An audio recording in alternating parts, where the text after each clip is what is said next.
just talking a little while ago, at least in the last video, about the new truck and rolling with the issues, dealing with severe problems on the road.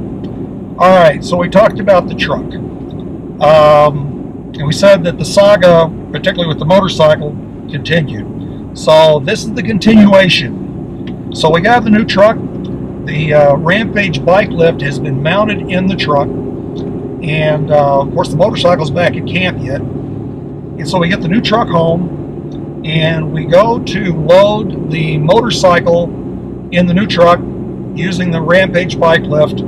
And the first thing that we discovered was the bike lift had not been installed exactly where it needed to be. Now then, we understand. That is not the fellow who did its fault. It is not. It's mine.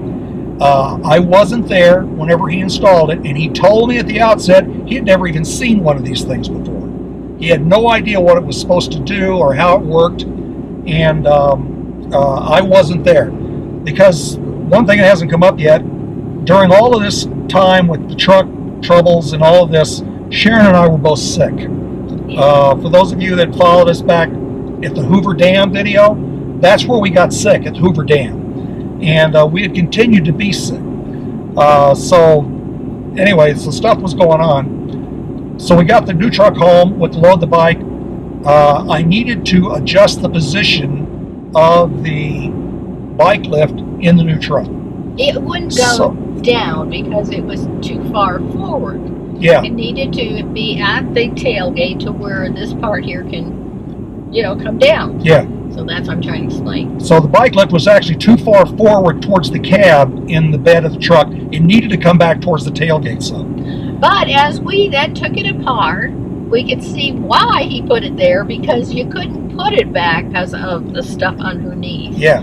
So there was no other place he could put it but there. And so. Yeah, so again, we're people of faith, and as it happened, we believe the Lord is looking out for us. The guy who was camped right next to me is a mechanic who was moving his shop from someplace to the area around Cedar City, and he had all of his tools with him. So we could fix it. We thought.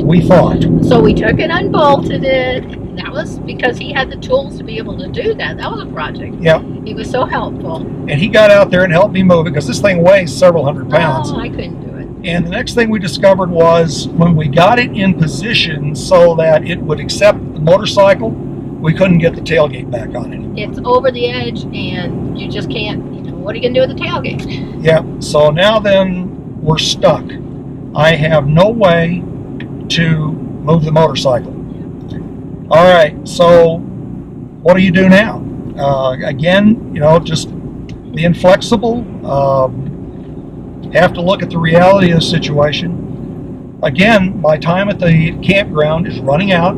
So I said, well, I think we need to sell the bike. So we ended up selling the motorcycle to a dealer. No, we did not get what we wanted out of it. It wasn't unreasonable. It was but yeah, he got a good deal.